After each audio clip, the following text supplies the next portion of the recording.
Hindistan sokaklarında yürürken bir anda karşınıza çıkan manzara. Arabaların ortasında sakince duran bir inek. Kimse kornaya basmıyor, kimse onu kenara çekmiyor. Peki neden?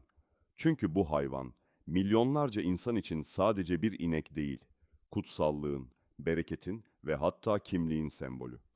Ama işin ilginç tarafı şu. İneğin kutsallığı sadece dini bir mesele değil.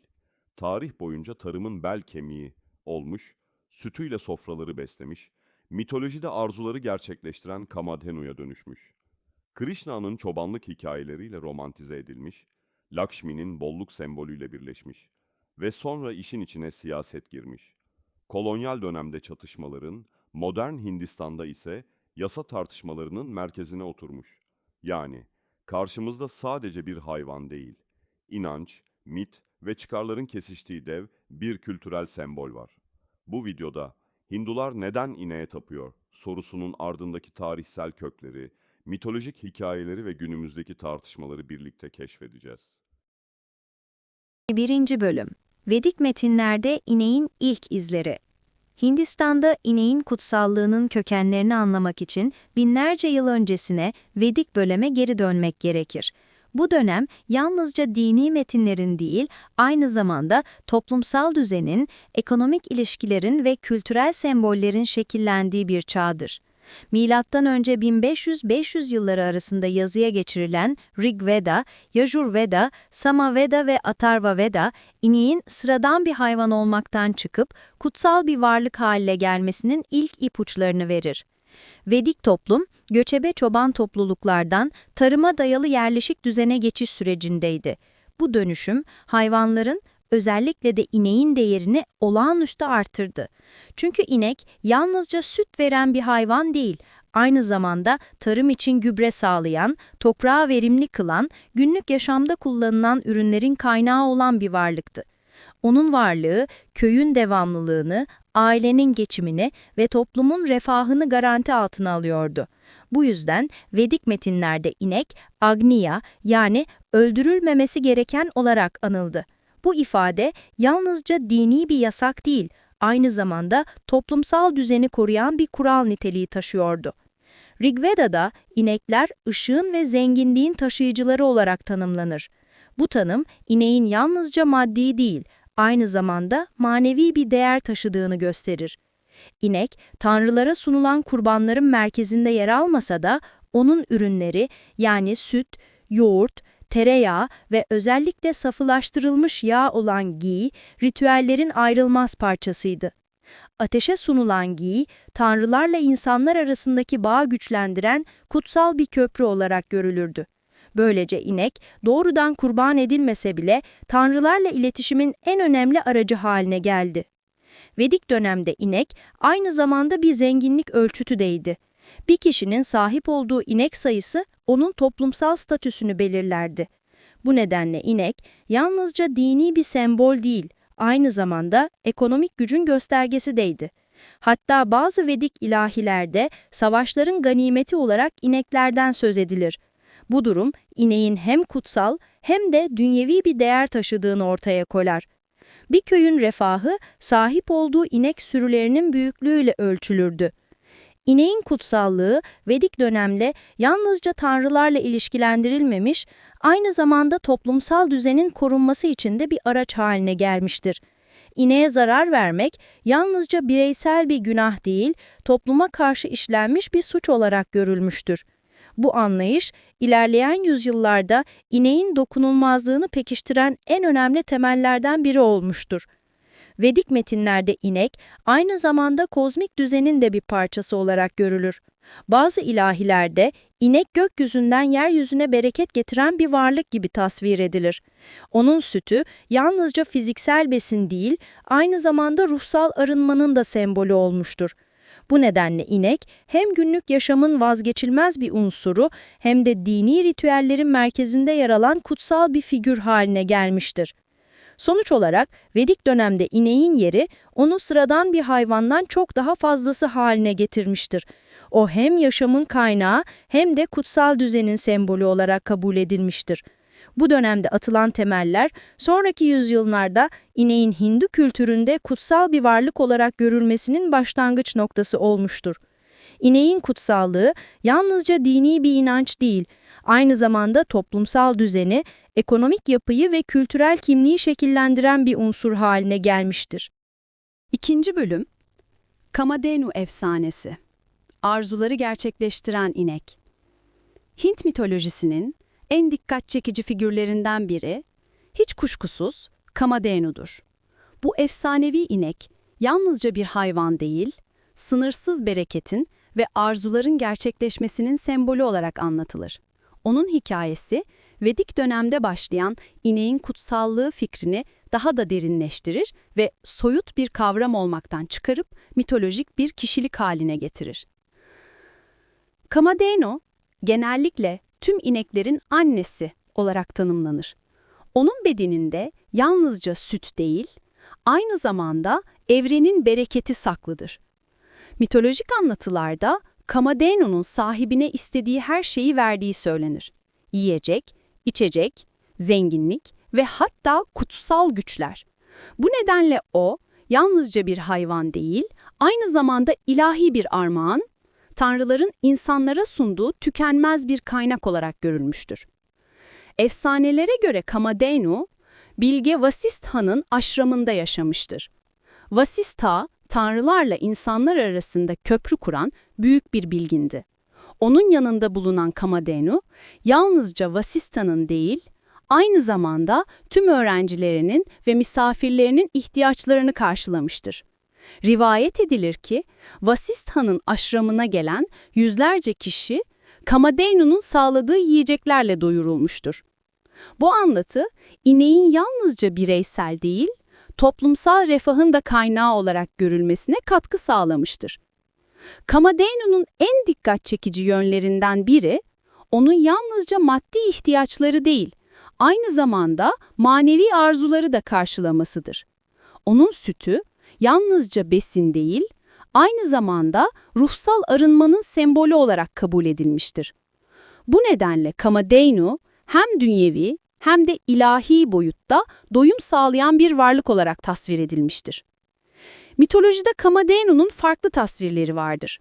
Bazı anlatılarda tamamen beyaz bir inek olarak betimlenirken, bazı metinlerde bedeninde farklı tanrıların sembollerini taşıyan çok katmanlı bir varlık olarak anlatılır. Kimi zaman kanatlı, kimi zaman insan yüzlü olarak tasvir edilmesi, onun sıradan bir hayvan değil, evrenin bütün güçlerini içinde barındıran bir varlık olduğuna işaret eder. Kamadenu'nun hikayesi, aynı zamanda toplumsal düzenin korunmasıyla da ilişkilendirilmiştir. Onun sağladığı bolluk, yalnızca bireylerin değil, tüm toplumun refahını güvence altına almıştır. Bu nedenle Kamadenu'ya zarar vermek ya da ona saygısızlık etmek, yalnızca bir kişiye değil, tüm topluluğa karşı işlenmiş bir suç olarak görülmüştür. Bu anlayış, ineğin dokunulmazlığını pekiştiren en güçlü mitolojik temellerden biridir. Efsanelerde Kamadenu'nun zaman zaman krallar ve savaşçılar tarafından ele geçirilmek istendiği de anlatılır. Çünkü onun varlığı yalnızca dini değil, aynı zamanda politik bir güç kaynağıydı. Kamadenu'ya sahip olmak, sınırsız zenginlik ve otorite anlamına geliyordu. Bu nedenle onun etrafında çıkan çatışmalar, ineğin yalnızca kutsal değil, aynı zamanda stratejik bir değer taşıdığını da gösterir. Kamadenu'nun hikayesi, günümüzde bile Hindistan'ın kültürel hafızasında canlıdır. Tapınaklarda, resimlerde ve heykellerde onun tasvirlerine rastlanır. Özellikle kırsal bölgelerde Kamadenu'nun bereket getirdiğine inanılır ve onun adıyla dualar edilir. Bu durum, mitolojik bir figürün nasıl toplumsal yaşamın bir parçası haline geldiğini gösterir. Sonuç olarak Kamadenu, ineğin kutsallığını yalnızca dini bir inanç olmaktan çıkarıp mitolojik bir kişilik haline getirmiştir. O, hem arzuların gerçekleşmesini sağlayan bir mucize, hem de toplumsal düzenin korunmasını simgeleyen bir güçtür. Bu nedenle Kamadenu efsanesi, ineğin Hindistan'da neden kutsal kabul edildiğini anlamak için en önemli mitolojik dayanaklardan biridir. 3. Bölüm Krishna ve çobanlık geleneği. Hindistan'da ineğin kutsallığını pekiştiren en güçlü mitolojik figürlerden biri, hiç kuşkusuz Tanrı Krishna'dır. Krishna'nın çocukluk ve gençlik yıllarına dair anlatılar, ineğin yalnızca ekonomik ya da ritüel bir varlık değil, aynı zamanda sevgi, oyun ve ilahi bağlılığın sembolü haline gelmesinde belirleyici olmuştur. Krishna'nın doğduğu yer olan Vrindavan, çoban köyleriyle çevriliydi. Bu nedenle onun hikayeleri, ineklerle iç içe geçmiş pastoral bir dünyada geçer. Çocuk Krishna çoğu zaman elinde flütüyle, etrafında toplanmış inek sürümleriyle tasvir edilir.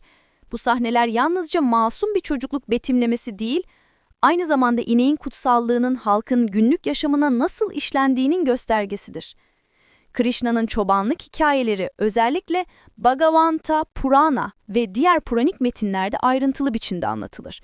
Bu metinlerde Krishna yalnızca bir tanrı değil, aynı zamanda köylülerin yaşamına dokunan, onların sevinçlerini ve sıkıntılarını paylaşan bir figürdür. Onun ineklerle kurduğu bağ, sıradan bir çoban ile sürüsü arasındaki ilişkiden çok daha derin bir anlam taşır. Krishna, inekleri koruyan, onlara şefkat gösteren ve onların bereketini kutsayan bir tanrı olarak yüceltilmiştir. Krishna'nın flüt çalarken etrafında toplanan inekler yalnızca pastoral bir sahne değil, aynı zamanda ilahi düzenin bir metaforudur. Flütün melodisi evrenin uyumunu simgeler, ineklerin bu melodiye doğru yönelmesi ise insan ruhunun tanrısal çağrıya verdiği cevabı temsil eder.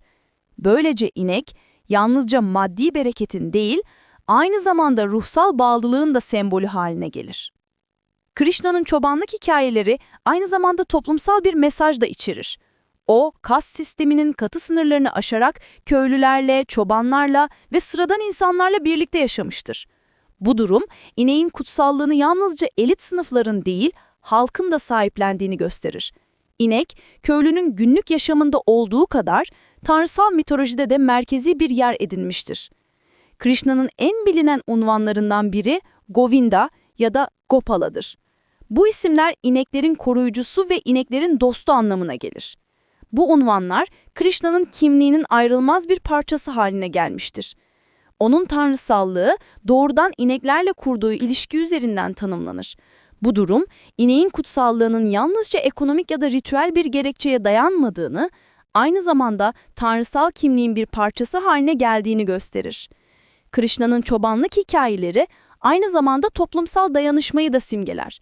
O, etrafında toplanan çoban çocukları inekleri birlikte güder, birlikte oyun oynar ve birlikte şarkılar söyler. Bu sahneler köy yaşamının kolektif ruhunu yansıtır. İnek bu kolektif yaşamın merkezinde yer alır. Onun varlığı yalnızca bireysel refahı değil, toplumsal uyumu da temsil eder. Krishna'nın ineklerle ilişkisi aynı zamanda doğayla insan arasındaki uyumun da bir sembolüdür. O inekleri yalnızca besleyen değil, aynı zamanda onlarla birlikte yaşayan, onların ritmine uyum sağlayan bir figürdür. Bu durum, insanın doğayla kurduğu ilişkinin ideal bir örneği olarak sunulur. İnek bu ilişkinin en somut sembolü haline gelir. Sonuç olarak, Krishna'nın çobanlık geleneği, ineğin kutsallığını yalnızca dini metinlerde değil, halkın günlük yaşamında da pekiştirmiştir. O inekleri koruyan, onlara şefkat gösteren ve onların bereketini kutsayan bir tanrı olarak ineğin kutsallığını ilahi bir düzeye taşımıştır. Krishna'nın hikayeleri, ineğin neden kutsal kabul edildiğini anlamak için en güçlü mitolojik dayanaklardan biridir. 4. Bölüm Lakshmi ile bereket bağı. Hindistan'ın dini ve kültürel dünyasında ineğin kutsallığını pekiştiren bir diğer unsur, bolluk ve refah tanrıçası Lakshmi ile kurulan bağdır. Lakshmi, yalnızca zenginliğin değil, aynı zamanda düzenin, uyumun ve ev içi bereketin simgesi olarak kabul edilir. Onun tasvirlerinde çoğu zaman altın sikkeler saçtığı, lotus çiçekleri üzerinde oturduğu ve etrafında bolluğu temsil eden semboller bulunduğu görülür. Bu semboller arasında en dikkat çekici olanlardan biri de inektir. Lakshmi'nin bereket dağıtan doğası, ineğin sütüyle, yoğurduyla ve giysiyle doğrudan ilişkilendirilmiştir. Çünkü inek, yalnızca bir hayvan değil, evin devamlılığını sağlayan bir kaynaktır. Onun ürünleri hem günlük yaşamda hem de dini ritüellerde vazgeçilmezdir. Bu nedenle Lakshmi'nin bolluğu, çoğu zaman ineğin sağladığı bereketle özdeşleştirilmiştir. Bir evde inek bulunması yalnızca ekonomik güvence değil, aynı zamanda Tanrıçanın lütfunun bir işareti olarak görülmüştür. Lakshmi ile inek arasındaki bağ, özellikle Diwali gibi büyük festivallerde daha görünür hale gelir. Bu bayramda evler ışıklarla süslenir, Tanrıçaya dualar edilir ve bolluk çağrılır. Bu ritüellerde süt ürünleriyle hazırlanan yiyecekler Tanrıçaya sunulur. Böylece inek, Lakshmi'nin bereket dağıtan doğasının somut bir yansıması haline gelir. İneğin Lakshmi ile ilişkilendirilmesi, aynı zamanda toplumsal düzenin korunmasına da hizmet etmiştir. Çünkü ineğe zarar vermek yalnızca bir hayvana değil, aynı zamanda Tanrıçanın bereketine saygısızlık etmek anlamına gelirdi. Bu anlayış, ineğin dokunulmazlığını daha da güçlendirmiştir. Lakshmi'nin bollukla özdeşleşmesi, ineğin ekonomik değerini de dini bir çerçeveye oturtmuştur. Tarım toplumunda inek, toprağın verimliliğini artıran gübresiyle, iş gücüyle ve süt ürünleriyle zaten vazgeçilmezdi. Lakshmi ile kurulan bağ, bu ekonomik değeri kutsal bir boyuta taşımış, ineği yalnızca bir üretim aracı değil, aynı zamanda Tanrıçanın bereketinin taşıyıcısı haline getirmiştir. Mitolojik anlatılarda, Lakshmi'nin ineği koruduğu, ona zarar vermek isteyenleri cezalandırdığına dair hikayeler de vardır. Bu hikayeler, ineği yalnızca maddi değil, aynı zamanda manevi bir koruma altında olduğunu vurgular. Böylece inek, hem dünyevi hem de ilahi düzeyde dokunulmaz bir varlık haline gelir. Sonuç olarak, Lakshmi ile inek arasındaki bağ, ineğin kutsallığını yalnızca dini metinlerde değil, günlük yaşamda da pekiştirmiştir. İnek, Tanrıçanın bereket dağıtan doğasının somut bir sembolü olarak görülmüş, onun ürünleri ise kutsal armağanlar olarak kabul edilmiştir. Bu nedenle ineğe saygı göstermek, yalnızca bir dini görev değil, aynı zamanda Tanrıçanın lütfunu sürdürmenin bir yolu olarak anlaşılmıştır. 5. Bölüm Ahimsa ilkesi ve ineğin dokunulmazlığı. Hindistan'da ineğin kutsallığını pekiştiren en güçlü düşünsel temellerden biri ahimsa, yani şiddetsizlik ilkesidir. Bu kavram yalnızca insan ilişkilerini değil, tüm canlılarla kurulan bağı da kapsar. Ahimsa, Vedik dönemin ardından özellikle Upanishadlar ve daha sonraki felsefi metinlerde derinleştirilmiş, zamanla toplumsal yaşamın merkezine yerleşmiştir. Ahimsa'nın özü, hiçbir canlıya zarar vermemek, yaşamın bütün formlarına saygı duymaktır. Bu anlayış özellikle tarım toplumunda büyük önem kazanmıştır. Çünkü tarımın sürdürülebilirliği doğayla uyum içinde yaşamayı gerektirir. İnek, bu bağlamda yalnızca bir hayvan değil, yaşamın devamlılığını sağlayan bir ortak olarak görülmüştür. Onun sütü, gübresi ve iş gücü, insanın doğayla kurduğu ilişkinin en somut göstergelerinden biridir. Ahimsa öğretisi, ineğe zarar vermeyi yalnızca bireysel bir günah değil, toplumsal düzeni bozan bir eylem olarak tanımlar. Bu nedenle ineğin öldürülmesi yalnızca dini bir tabu değil, aynı zamanda sosyal bir suç olarak da algılanmıştır. Bu anlayış, ineğin dokunulmazlığını pekiştirmiş ve onu sıradan bir hayvandan çok daha fazlası haline getirmiştir. Felsefi metinlerde ahimsa, ruhsal gelişimin temel şartı olarak sunulur. Bir kişinin ruhsal olarak ilerleyebilmesi için tüm canlılara karşı şefkatli olması gerektiği vurgulanır. İnek, bu şefkatin en görünür nesnesi haline gelmiştir. Çünkü o, insanın yaşamını sürdürebilmesi için gerekli olan her şeyi karşılayan bir varlıktır. Ona zarar vermek, yalnızca bir canlıya değil, aynı zamanda evrenin düzenine karşı işlenmiş bir suç olarak görülmüştür. Ahimsa ilkesinin toplumsal hayata yansıması özellikle köylerde daha belirgin hale gelmiştir. Köylüler, inekleri yalnızca ekonomik bir kaynak olarak değil, aynı zamanda kutsal bir varlık olarak görmüşlerdir. İneğe zarar vermek, köyün bereketini bozmakla eş tutulmuştur. Bu nedenle köy yaşamında ineğe özel bir saygı gösterilmiş, onun korunması toplumsal bir görev haline gelmiştir. Ahimsa'nın etkisi yalnızca dini ve toplumsal yaşamla sınırlı kalmamış, aynı zamanda politik bir boyut da kazanmıştır.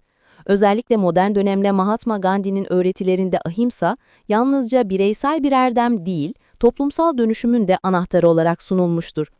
Gandhi'nin şiddetsizlik felsefesi, ineğin dokunulmazlığını daha da güçlendirmiş, onu ulusal kimliğin bir sembolü haline getirmiştir.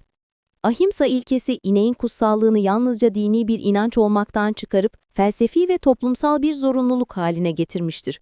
Bu anlayış, ineğin dokunulmazlığını hem bireysel hem de kolektif düzeyde pekiştirmiş, onu Hindistan kültürünün en güçlü sembollerinden biri haline getirmiştir. 6. Bölüm Tarım toplumunda ineğin ekonomik rolü. Hindistan'ın tarihsel gelişiminde tarım, yalnızca bir üretim biçimi değil, aynı zamanda toplumsal düzenin temel taşıydı. Tarımın merkezinde ise inek bulunuyordu. İnek yalnızca süt veren bir hayvan değil, toprağın işlenmesinden evin geçimine kadar uzanan geniş bir yelpazede vazgeçilmez bir rol üstlenmişti. Bu nedenle ineğin kutsallığı yalnızca dini ya da mitolojik bir inançla değil, doğrudan ekonomik gerçeklerle de beslenmişti. Tarım toplumunda en önemli ihtiyaçlardan biri toprağın verimliliğini artırmaktı. İneğin gübresi bu noktada hayati bir kaynak olarak öne çıktı. Doğal gübre yalnızca toprağı beslemekle kalmıyor, aynı zamanda ekinlerin sürekliliğini sağlıyordu. Bu nedenle ineğin varlığı, köyün geleceğini garanti altına alan bir unsur olarak görülüyordu. Bir köyde ne kadar çok inek varsa, o kadar çok tarımsal üretim yapılabiliyor, o kadar çok insan doyurulabiliyordu. İneğin ekonomik rolü yalnızca gübre ile sınırlı değildi. Tarımda kullanılan sabanların çekilmesi için öküzler, yani erkek sığırlar, en önemli iş gücü kaynağıydı. Bu hayvanlar toprağı işler, sulama sistemlerini çalıştırır, yük taşır ve köyün üretim kapasitesini artırırdı. Dolayısıyla inek ve öküz, tarımsal üretimin ayrılmaz bir parçasıydı. Onlar olmadan köy yaşamı neredeyse imkansız hale gelirdi. Süt ve süt ürünleri de ekonomik yaşamın merkezindeydi. Süt, yoğurt, tereyağı ve özellikle ghee, yalnızca beslenme için değil, aynı zamanda ticaret için de değerliydi. Köylerde üretilen süt ürünleri pazarlarda satılır, şehirlerde tüketilir ve böylece köylülerin gelir kaynağı haline gelirdi. Bu ürünler aynı zamanda dini ritüellerde de kullanıldığı için ekonomik değerleri daha da artmıştı. İneğin ekonomik rolü toplumsal statüyle de doğrudan bağlantılıydı. Bir ailenin sahip olduğu inek sayısı onun zenginliği ve toplum içindeki yerini belirlerdi. İnek yalnızca bir hayvan değil, aynı zamanda bir servet göstergesiydi. Bu nedenle inekler mirasın bir parçası olarak kuşaktan kuşağa aktarılır, düğünlerde çeyiz olarak verilirdi. Böylece ineğin ekonomik değeri toplumsal ilişkilerin de merkezine yerleşmişti. İneğin ekonomik rolü aynı zamanda güvenlik ve dayanışmayla da ilişkilendirilmişti. Kıtlık ya da kuraklık dönemlerinde inekler köyün hayatta kalmasını sağlayan en önemli kaynak haline gelirdi. Onların sütü açlıkla mücadelede temel besin kaynağıydı. Bu nedenle köyler ineklerini korumak için özel önlemler alır, onları hırsızlardan ya da yabancı saldırılardan korumak için topluca hareket ederdi. İneğin ekonomik rolü zamanla dini bir çerçeveye de oturtuldu. Çünkü ekonomik olarak bu kadar değerli bir varlığın korunması yalnızca pratik önlemlerle değil, aynı zamanda kutsallık atfederek de sağlanabilirdi. İneğe zarar vermek yalnızca bir ekonomik kayıp değil, aynı zamanda dini bir günah olarak tanımlandı. Böylece ekonomik değer ile dini inanç birbirini besledi ve ineğin dokunulmazlığı daha da güçlendi. Tarım toplumunda ineğin rolü yalnızca üretimle sınırlı kalmadı, aynı zamanda kültürel hafızanın da bir parçası haline geldi. Halk şarkılarında, masallarda ve atasözlerinde inek bereketin, refahın ve güvenliğin sembolü olarak yer aldı. Bu kültürel aktarım ineğin ekonomik değerini kuşaktan kuşağa taşıdı ve onun kutsallığını pekiştirdi. 7. Bölüm Süt ve süt ürünlerinin ritüel kullanımı. Hindistan'da ineğin kutsallığını pekiştiren en güçlü unsurlardan biri, onun sunduğu ürünlerin dini ritüellerdeki merkezi rolüdür. Süt, yoğurt, tereyağı ve özellikle saflaştırılmış yağ olan ghee, yalnızca beslenmenin değil, aynı zamanda kutsal törenlerinde vazgeçilmez parçalarıdır. Bu ürünler sıradan bir gıda olmaktan çıkarak, tanrılarla insanlar arasında köprü kuran semboller haline gelmiştir. Vedik dönemde başlayan bu gelenek yüzyıllar boyunca değişmeden devam etmiştir. Ateş tanrısı Agni'ye sunulan gi, tanrılarla iletişimin en güçlü aracı olarak kabul edilirdi. Rahipler törenlerde ateşe gi döker, yükselen alevlerin tanrılara duaları taşıdığına inanırlardı.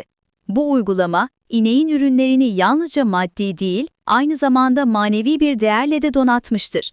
Süt, saflığın ve doğurganlığın sembolü olarak görülmüştür. Yeni doğan çocuklara ilk verilen besinlerden biri süt olurken, dini törenlerde de süt, ruhsal arınmanın bir işareti olarak kullanılmıştır. Tapınaklarda tanrı heykelleri sütle yıkanır, bu ritüel tanrının saflığını ve bereketini insanlara aktarmanın bir yolu olarak görülürdü. Yoğurt özellikle bolluk ve süreklilikle ilişkilendirilmiştir. Bazı festivallerde yoğurt kaplarıyla yapılan ritüeller, toplumun bereket beklentisini simgeler. Yoğurt aynı zamanda misafirperverliğin de göstergesidir. Kutsal günlerde misafirlere yoğurt ikram etmek, tanrılara sunulan armağanı paylaşmak anlamına gelir. Tereyağı ve ghee ise ritüellerin en güçlü sembollerinden biridir. Ghee yalnızca ateşe sunulmakla kalmaz, aynı zamanda tanrılara adanan yiyeceklerin hazırlanmasında da kullanılır. Onun saflaştırılmış doğası ruhsal arınmayı temsil eder. Bu nedenle ghee, yalnızca mutfakta değil, aynı zamanda tapınaklarda da en değerli ürünlerden biri olmuştur. Süt ürünlerinin ritüellerdeki kullanımı, aynı zamanda toplumsal dayanışmayı da pekiştirmiştir. Büyük festivallerde köy halkı bir araya gelir, süt ürünlerini paylaşır ve tanrılara topluca sunardı. Bu uygulama, yalnızca dini bir görev değil, aynı zamanda toplumsal birlikteliğin de bir göstergesiydi. İnek, bu birlikteliğin merkezinde yer alır, onun ürünleri hem tanrılarla hem de insanlar arasında bağ kuran kutsal armağanlar olarak görülürdü. Süt ürünlerinin ritüellerdeki rolü aynı zamanda kadınların toplumsal konumunu da etkilemiştir. Çünkü süt sağmak, yoğurt yapmak, tereyağı çırpmak çoğunlukla kadınların sorumluluğundaydı. Bu nedenle kadınlar, dini ritüellerin hazırlık sürecinde önemli bir rol üstlenmiş, kutsal törenlerin görünmez taşıyıcıları haline gelmiştir. Süt ürünlerinin ritüellerdeki kullanımı günümüzde de canlılığını korumaktadır. Tapınaklarda hala tanrı heykelleri sütle yıkanmakta, festivallerde yoğurt ve ghee sunulmaktadır. Bu uygulamalar binlerce yıllık bir geleneğin günümüze kadar ulaşmasını sağlamış, ineğin kutsallığını her nesilde yeniden üretmiştir. 8. Bölüm İnek kurbanının yasaklanması ve dönüşümü. Hindistan'da ineğin kutsallığına dair inançlar tarih boyunca sabit kalmamış. Aksine farklı dönemlerde dönüşümler yaşamıştır. Bu dönüşümlerden en dikkat çekici olanı ineğin kurban edilmesinden kutsal ve dokunulmaz bir varlık haline gelmesine uzanan süreçtir. Vedik dönemin erken aşamalarında kurban ritüelleri toplumun dini yaşamının merkezindeydi. Tanrılarla iletişim kurmanın en güçlü yolu ateşe sunulan kurbanlardı. Bu kurbanlar arasında zaman zaman sığırların da yer aldığına dair metinler vardır. Ancak burada önemli olan nokta, kurbanın yalnızca bir hayvanın öldürülmesi değil, tanrılara sunulan en değerli varlığın seçilmesiydi. İnek, toplum için en kıymetli kaynaklardan biri olduğundan, onun kurban edilmesi, tanrılara duyulan saygının en yüksek ifadesi olarak görülüyordu. Fakat zamanla bu anlayış değişmeye başladı. İneğin ekonomik, toplumsal ve dini değerinin artması, onun kurban edilmesini giderek daha sorunlu hale getirdi. Çünkü bir ineğin ölümü yalnızca bir hayvanın kaybı değil, aynı zamanda bir ailenin geçim kaynağının yok olması anlamına geliyordu. Bu nedenle toplum içinde ineğin korunması gerektiğine dair güçlü bir eğilim ortaya çıktı. Upanishadlar ve daha sonraki felsefi metinlerde kurban anlayışı giderek sembolik bir boyut kazandı. Tanrılara sunulan armağanlar hayvanların öldürülmesinden çok süt ürünleri, tahıllar ve bitkisel yiyecekler üzerinden şekillenmeye başladı. Bu dönüşüm ahimsa ilkesinin güçlenmesiyle birleştiğinde ineğin kurban edilmesi neredeyse tamamen terk edildi. Budizm ve Jainizm gibi şiddetsizlik öğretilerini merkeze alan dinlerin yükselişi de bu dönüşümü hızlandırdı. Bu inanç sistemleri tüm canlıların yaşam hakkına saygı duymayı öğütlüyordu. İnek, bu anlayışın en görünür sembollerinden biri haline geldi. Onun öldürülmesi yalnızca bir dini tabu değil, aynı zamanda ahlaki bir ihlal olarak görülmeye başlandı. Zamanla ineğin kurban edilmesi yasaklandı ve yerine onun ürünlerinin tanrılara sunulması gelenek haline geldi. Süt, yoğurt, tereyağı ve ghee kurbanın yerini aldı. Böylece inek kurban edilen bir varlık olmaktan çıkıp kutsal armağanların kaynağına dönüştü. Bu dönüşüm ineğin dokunulmazlığını daha da pekiştirdi ve onu Hindu kültürünün merkezine yerleştirdi. Bu süreç aynı zamanda toplumsal düzeni korumaya da hizmet etti. İneğin kurban edilmesinin yasaklanması toplumun ekonomik kaynaklarını korudu ve köylerin sürdürülebilirliğini sağladı. Böylece bir dini dönüşüm aynı zamanda pratik bir fayda da sağlamış oldu. İneğin kurban edilmesinden kutsal bir varlık haline gelmesine uzanan bu yolculuk, Hindistan'ın dini ve kültürel tarihinde en önemli kırılma noktalarından biridir. Bu dönüşüm, ineğin neden yalnızca bir hayvan değil, aynı zamanda dokunulmaz bir sembol olarak görüldüğünü anlamak için temel bir anahtardır. 9. Bölüm Kast sistemi ve inekle ilişkili saflık anlayışı. Hindistan'ın toplumsal yapısını yüzyıllar boyunca şekillendiren en güçlü kurumlardan biri kast sistemiydi. Bu sistem yalnızca insanların mesleklerini ve toplumsal rollerini belirlemekle kalmadı. Aynı zamanda dini ritüellerden gündelik yaşama kadar her alanda saflık ve kirlilik kavramlarını da düzenledi. İnek, bu düzenin merkezinde yer alan en önemli sembollerden biri haline geldi. Kast sisteminde saflık, toplumsal hiyerarşiyi koruyan en güçlü araçlardan biriydi. Brahmanlar, yani rahip sınıfı, en saf kabul edilen topluluktu. Onların dini görevlerini yerine getirebilmesi için ritüel saflığını koruması gerekiyordu. Bu noktada inek ürünleri, özellikle süt, yoğurt ve ghee, saflığın en güçlü sembolleri olarak öne çıktı. Brahmanlar bu ürünleri ritüellerinde kullanarak hem kendi saflıklarını pekiştiriyor hem de toplumsal düzeni kutsal bir çerçeveye oturtuyorlardı. İneğin ürünleri yalnızca Brahmanlar için değil, diğer kastlar için de farklı anlamlar taşıyordu. Kimi kastlarda inek ürünleri arındırıcı kabul edilirken, kimi kastlarda bu ürünlere dokunmak bile yasaklanabiliyordu. Bu durum, ineğin yalnızca dini değil, aynı zamanda toplumsal bir sınır çizgisi haline gelmesine yol açtı. İnek, kastlar arasındaki ayrımı görünür kılan bir sembol haline geldi. Özellikle Panchagavya adı verilen beşli karışım, süt, yoğurt, ghee, idrar ve dışkı, ritüel saflığın en güçlü araçlarından biri olarak kabul edildi. Bu karışım, arınma törenlerinde kullanılıyor, günahların temizlendiğine inanılıyordu. Böylece ineğin tüm ürünleri yalnızca ekonomik değil, aynı zamanda dini ve toplumsal bir değer kazandı. Kast sistemi içinde ineğin saflıkla ilişkilendirilmesi, aynı zamanda toplumsal kontrolün de bir aracıydı. Çünkü kimin ineğe yaklaşabileceği, kimin onun ürünlerini tüketebileceği, kimin bu ürünlerden uzak durması gerektiği kast düzenini pekiştiren kurallar haline geldi. İnek, bu anlamda yalnızca kutsal bir varlık değil, aynı zamanda toplumsal düzenin korunmasını sağlayan bir sembol haline geldi. Bu anlayış, köy yaşamında da kendini gösterdi. Köylerde ineğin ürünleri, toplumsal ilişkilerin düzenlenmesinde önemli bir rol oynadı.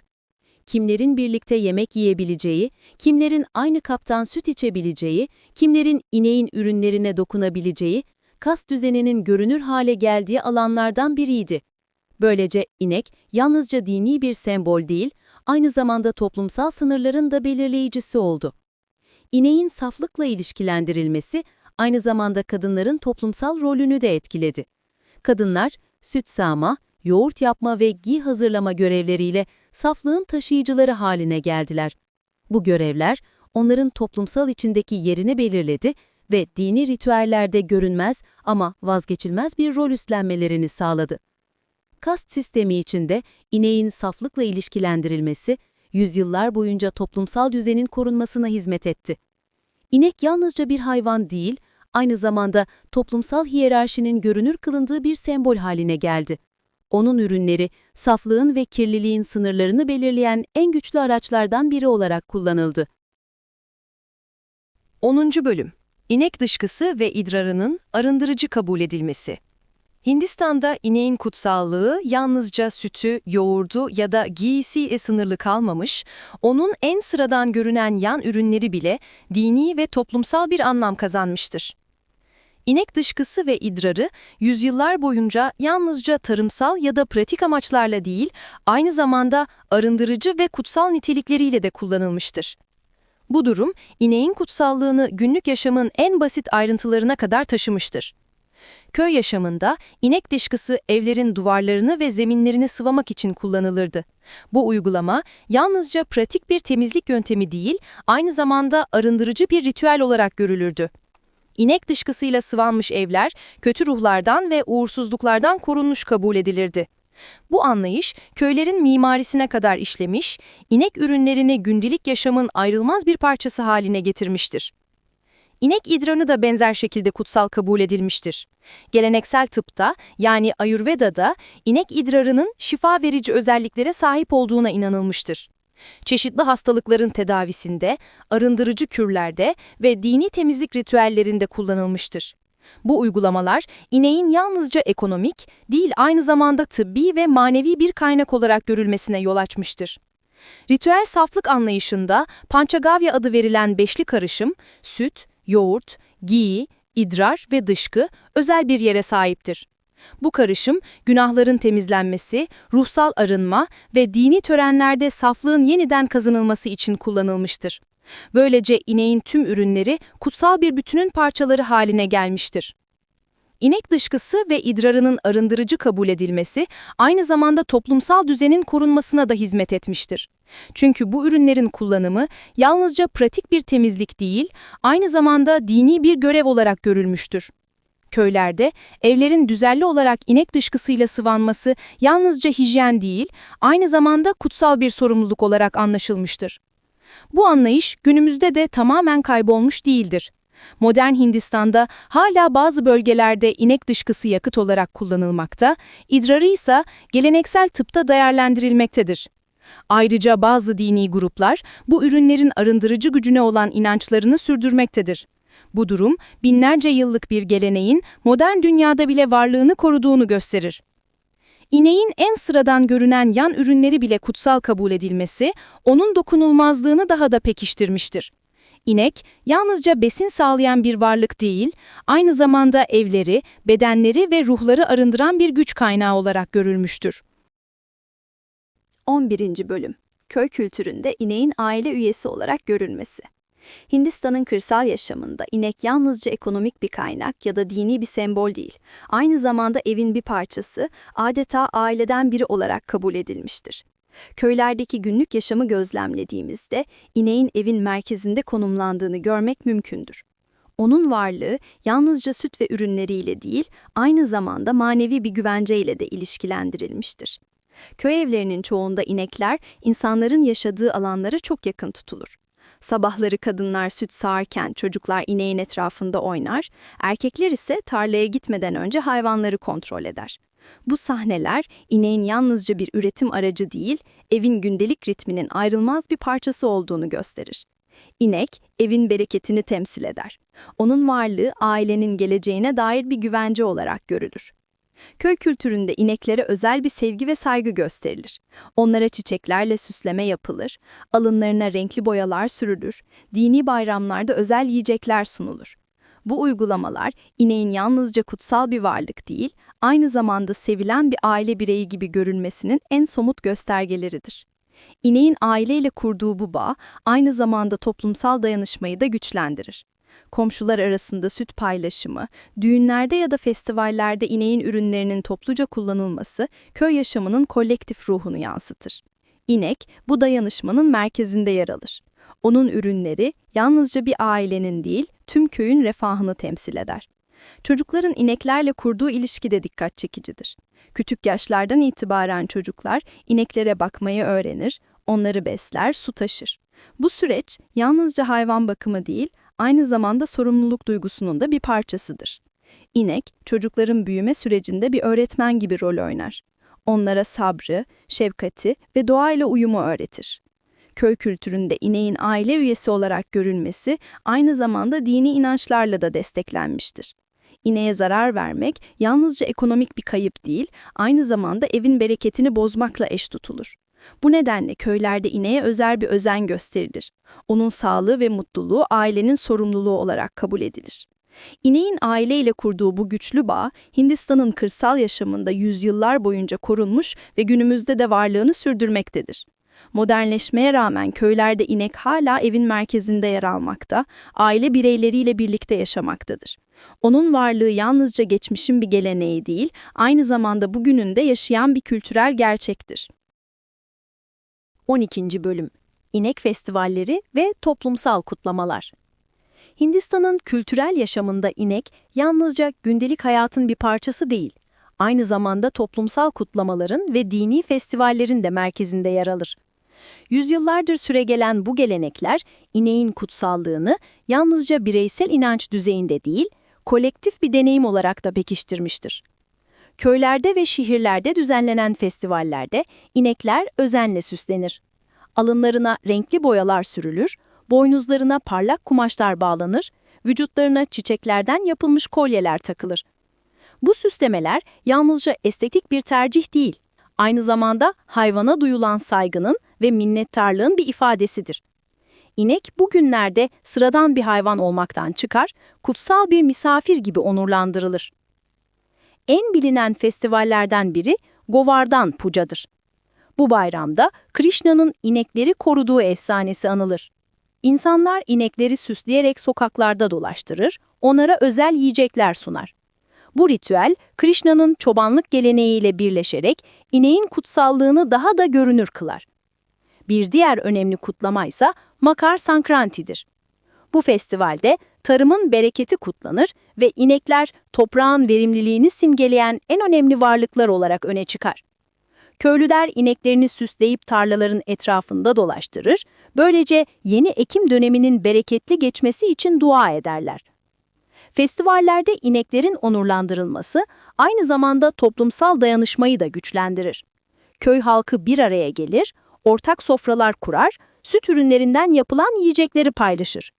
Bu kutlamalar yalnızca dini bir görev değil, aynı zamanda toplumsal birlikteliğin de bir göstergesidir. İnek bu birlikteliğin merkezinde yer alır. Onun etrafında şekillenen ritüeller, köy yaşamının kolektif ruhunu yansıtır. Bazı bölgelerde inekler festival günlerinde adeta birer sanat eserine dönüştürülür. Renkli desenlerle boyanır, üzerlerine geleneksel motifler işlenir. Bu uygulama, ineğin yalnızca kutsal değil, aynı zamanda kültürel bir simge haline geldiğini gösterir. Onun bedeni, toplumun estetik ve dini değerlerini yansıtan bir tuval gibi kullanılır. İnek festivalleri aynı zamanda kuşaklar arası aktarımın da bir aracıdır. Çocuklar bu kutlamalarda ineklere nasıl saygı gösterileceğini öğrenir, onların süslenmesine yardım eder, ritüellere katılır. Böylece ineğin kutsallığı yalnızca dini metinlerden değil, doğrudan yaşanan deneyimlerden de öğrenilir. Modern Hindistan'da da bu festivaller canlılığını korumaktadır. Şehirlerde bile inekler süslenip sokaklarda dolaştırılmakta, tapınaklarda özel törenlerle onurlandırılmaktadır. Bu kutlamalar binlerce yıllık bir geleneğin günümüzde de güçlü bir şekilde sürdüğünü gösterir. 13. Bölüm İneğin politik sembol haline gelmesi. Hindistan'da ineğin kutsallığı yalnızca dini ve kültürel alanlarla sınırlı kalmamış, zamanla politik bir sembole dönüşerek toplumsal tartışmaların merkezine oturmuştur. Bu dönüşüm özellikle 19. yüzyıldan itibaren hız kazanmış, modern dönemde ise ulusal kimlik ve siyasi ideolojilerin en güçlü araçlarından biri haline gelmiştir. İneğin politikleşmesi, öncelikle dini kimliğin korunması ve toplumsal birlik arayışlarıyla başlamıştır. Hindu toplulukları, ineği kendi inançlarının en görünür sembolü olarak sahiplenmiş, onu korumak için örgütlenmişlerdir.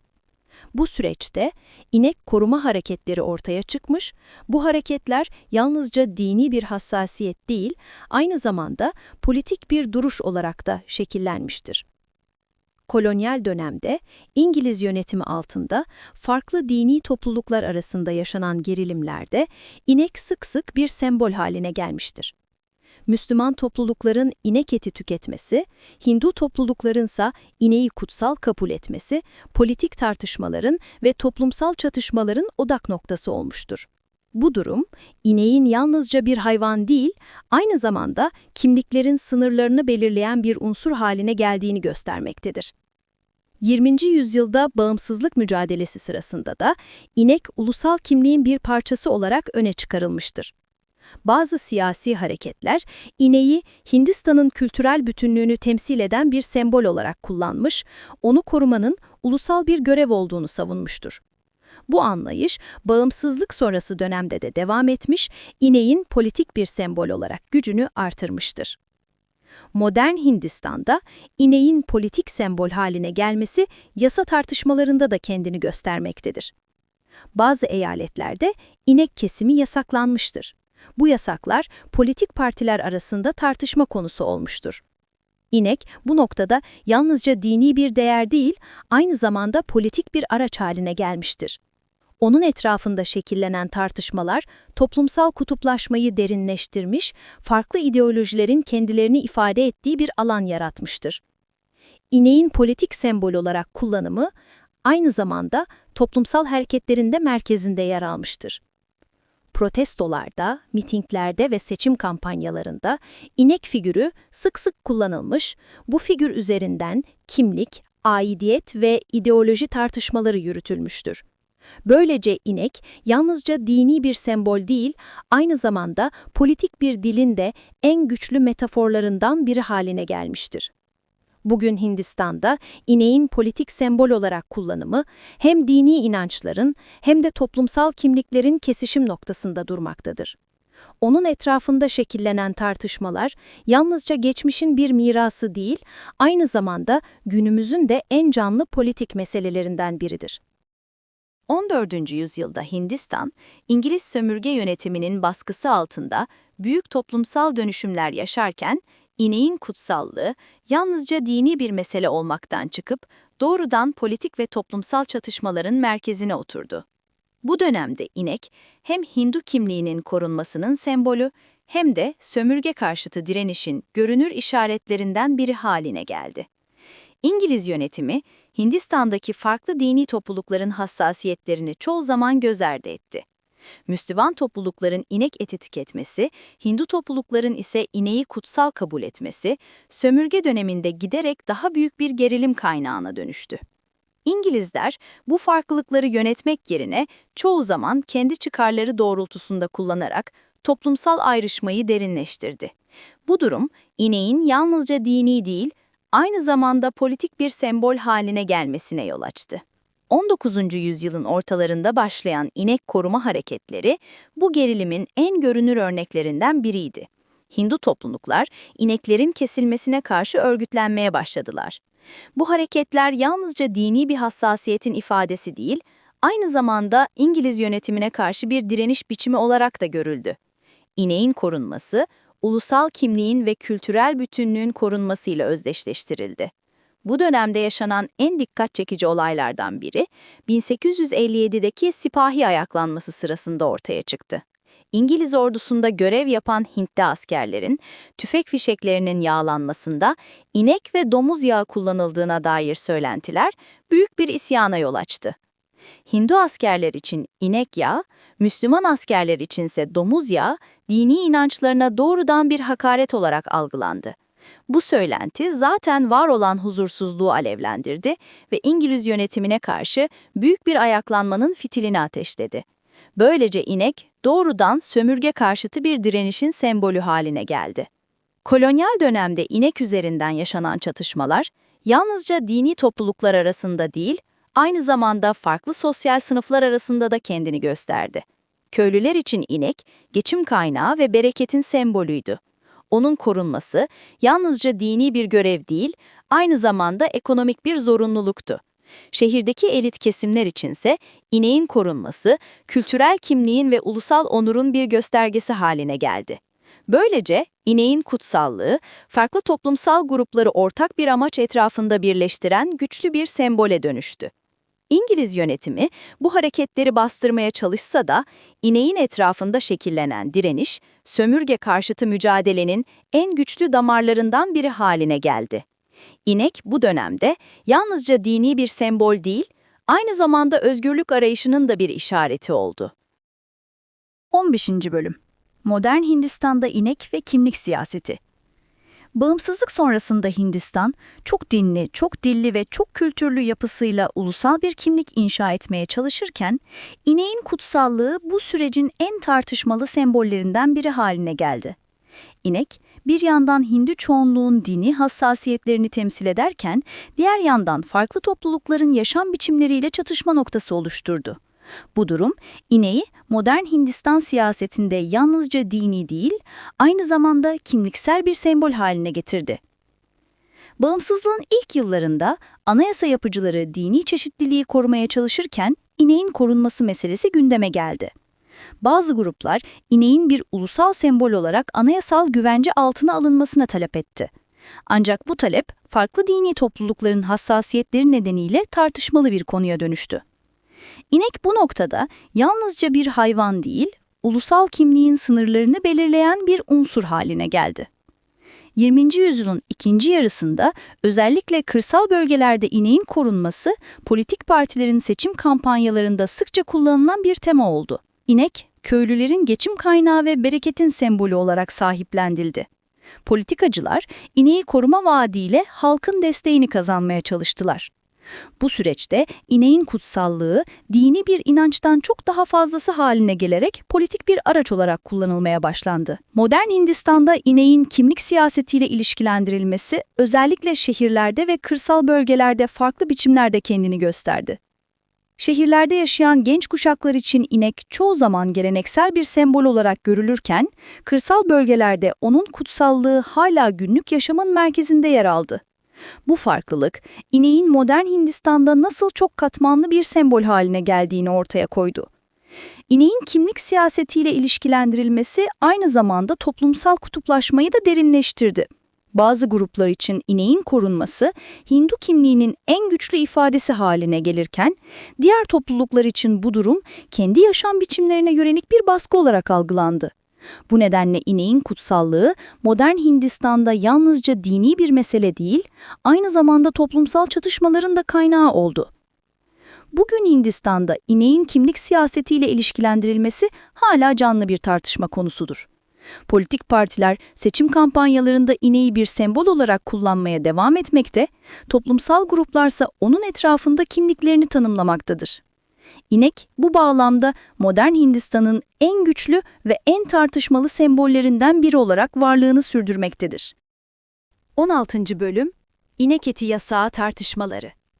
Modern Hindistan'da ineğin kutsallığı yalnızca dini ve kültürel bir mesele olmaktan çıkıp doğrudan hukuki ve siyasi tartışmaların merkezine yerleşmiştir. Bu tartışmaların en görünür boyutu inek eti yasağı etrafında şekillenmiştir. Bağımsızlık sonrası dönemde bazı eyaletler inek kesimini yasaklayan yasalar çıkarmaya başladı.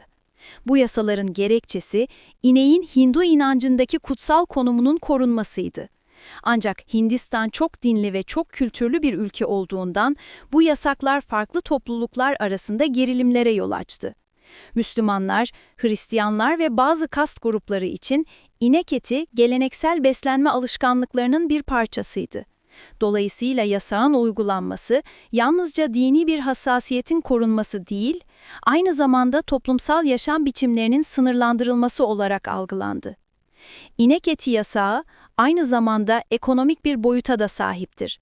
Hindistan, dünyanın en büyük sığır eti ihracatçılarından biridir. Bu nedenle yasağın uygulanması yalnızca dini bir mesele değil, aynı zamanda ekonomik çıkarlarla da doğrudan bağlantılıdır. Bazı bölgelerde yasağın sıkı biçimde uygulanması, hayvancılıkla geçinen toplulukların gelir kaybına yol açmıştır.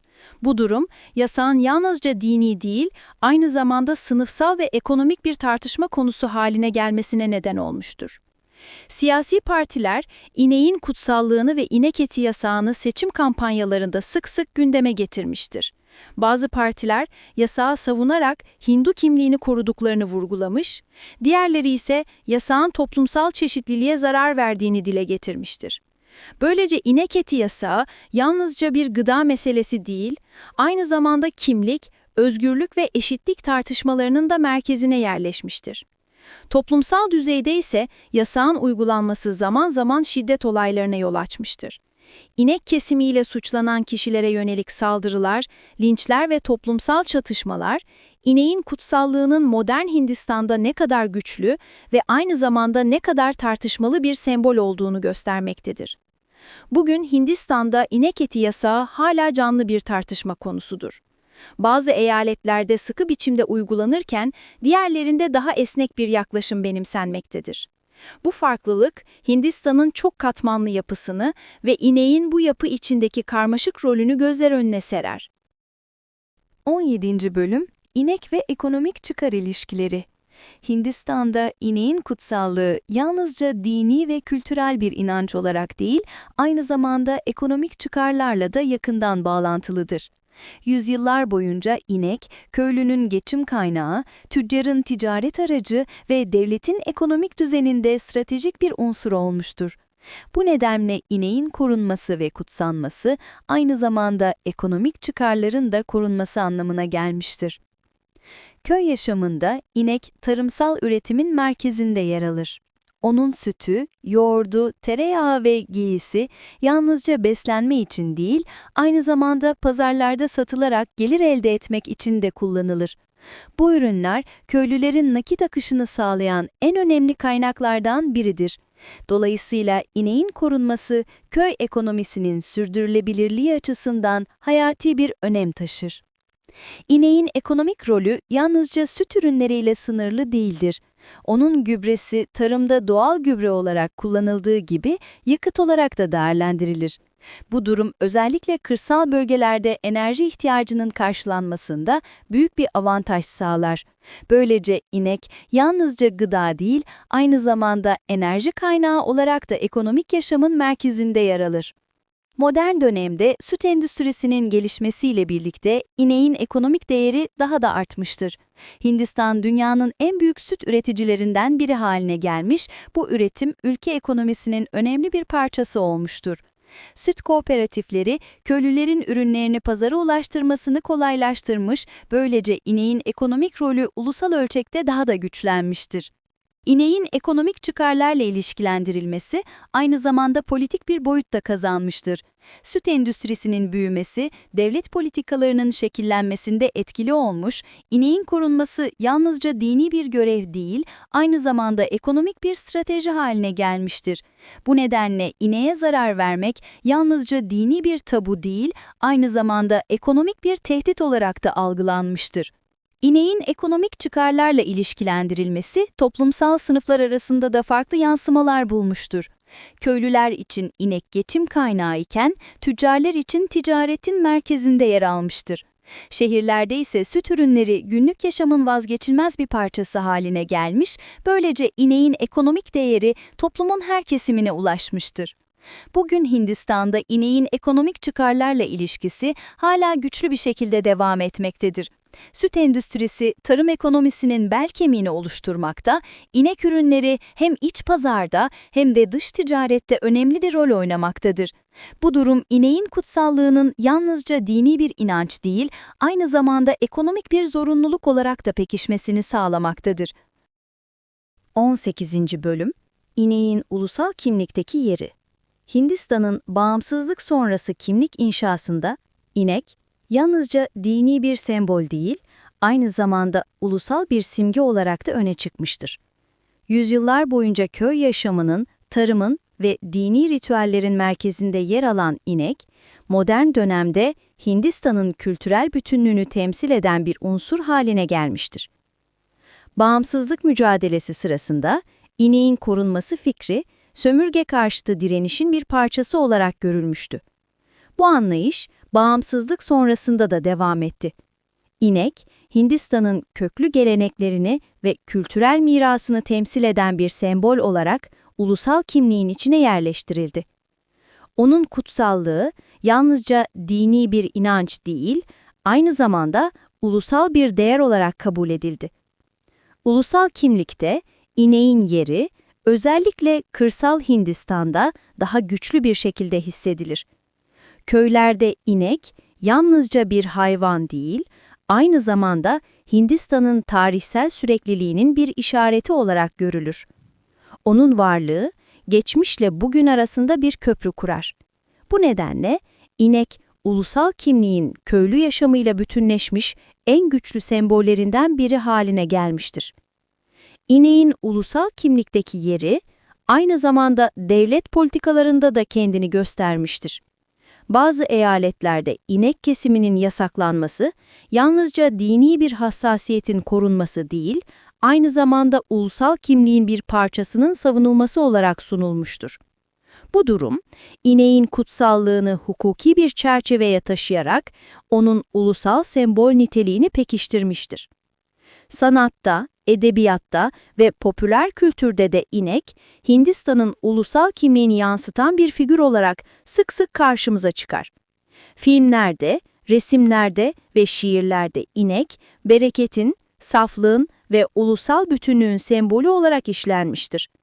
Bu kültürel üretimler, ineğin ulusal kimlikteki yerini daha da güçlendirmiştir. Modern Hindistan'da inek, ulusal kimliğin hem birleştirici hem de tartışmalı bir sembol olmaya devam etmektedir. Bir yandan milyonlarca insan için ortak bir değer ve kültürel mirasın işaretiyken, diğer yandan farklı topluluklar arasında gerilimlerin de kaynağı olabilmektedir. Bu ikili rol, ineğin ulusal kimlikteki yerini daha da karmaşık ve güçlü kılar. 19. Bölüm İneğe tapınmanın eleştirileri ve karşı görüşler. Hindistan'da ineğin kutsallığı, yüzyıllar boyunca toplumun en güçlü inançlarından biri olarak varlığını sürdürse de, bu anlayışa yönelik eleştiriler ve karşı görüşler de her zaman var olmuştur. Bu eleştiriler, kimi zaman dini metinlerin farklı yorumlarından, kimi zaman da toplumsal ve ekonomik gerçekliklerden beslenmiştir. Bazı düşünürler, ineğe gösterilen aşırı saygının dini inancın özünden sapma riski taşıdığını dile getirmiştir. Onlara göre, tanrısal olanla ilişki kurmanın yolu, belirli bir hayvanı kutsallaştırmaktan değil, evrensel ahlaki ilkeleri yaşamaktan geçer. Bu bakış açısı, özellikle Vedik ve Upanishadik düşüncelerin daha soyut yorumlarında kendini göstermiştir. Modern dönemde ise eleştiriler daha çok toplumsal ve ekonomik boyutlarda yoğunlaşmıştır. İneğin kutsallığı üzerinden şekillenen yasaklar ve politikalar, bazı topluluklar için yaşam biçimlerinin kısıtlanması anlamına gelmiştir.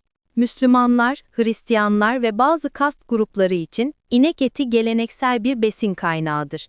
Bu nedenle ineğin dokunulmazlığına dayalı yasaklar onların kültürel özgürlüklerine müdahale olarak görülmüştür. Ayrıca bazı akademisyenler ineğe tapınmanın toplumsal eşitsizlikleri pekiştirdiğini savunmuştur. Kast sistemi içinde ineğin ürünleri saflık ve kirlilik kavramlarıyla ilişkilendirilmiş, bu da toplumsal ayrışmaları derinleştirmiştir. Eleştirmenlere göre ineğin kutsallığı üzerinden kurulan bu düzen, toplumsal adaletsizlikleri meşrulaştıran bir araç haline gelmiştir. Ekonomik açıdan bakıldığında da eleştiriler vardır. İneğin dokunulmazlığı, hayvancılık ve et ticaretiyle geçinen bazı toplulukların gelir kaynaklarını sınırlandırmıştır. Bu durum, özellikle kırsal bölgelerde ekonomik eşitsizlikleri artırmış, ineğin kutsallığının herkes için aynı anlamı taşımadığını göstermiştir. Aydınlanmacı ve seküler düşünceye sahip bazı entelektüellerse, ineğe tapınmayı modernleşmenin önünde bir engel olarak görmüştür. Onlara göre bir hayvanın kutsallaştırılması, bilimin ve rasyonel düşüncenin önüne geçen bir geleneksel kalıntıdır. Bu görüş özellikle şehirli elitler arasında daha fazla destek bulmuştur.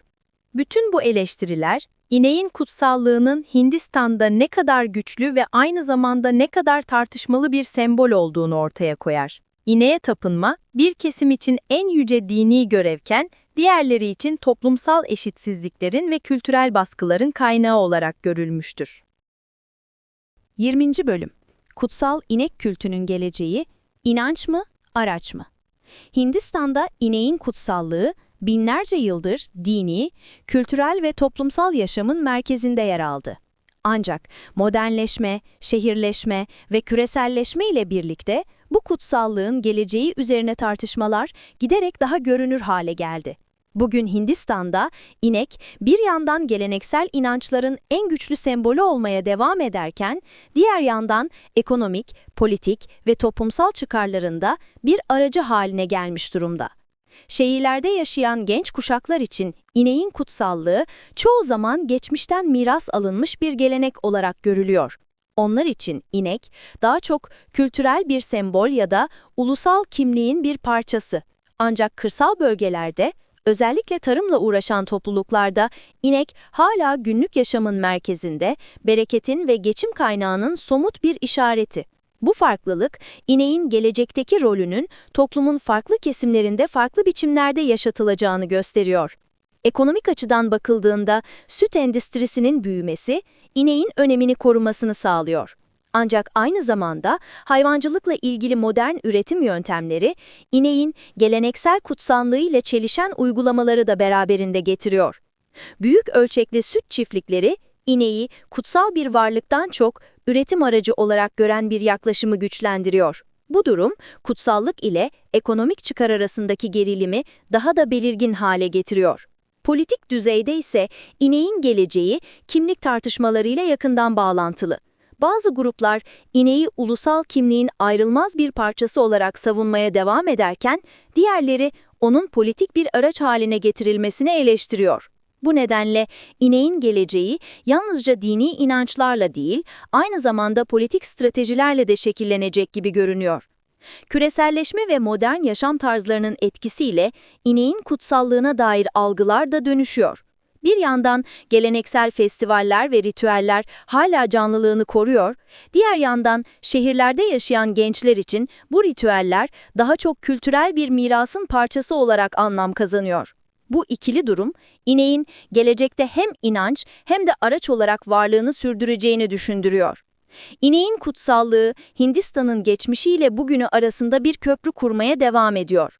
Onun geleceği, toplumun hangi değerleri ön plana çıkaracağına bağlı olarak şekillenecek. Saf bir inanç sembolü mü, yoksa ekonomik ve politik çıkarların bir aracı mı? Belki de her ikisi birden, tıpkı binlerce yıldır olduğu gibi. 20 bölüm boyunca işlediğimiz bu uzun yolculuk, Hindistan'da ineğin kutsallığının nasıl katman katman örüldüğünü gösterdi. Başlangıçta Vedik metinlerde bereketin ve kurbanın sembolü olan inek, zamanla Kamadeno efsanesiyle mitolojik bir güç kazandı.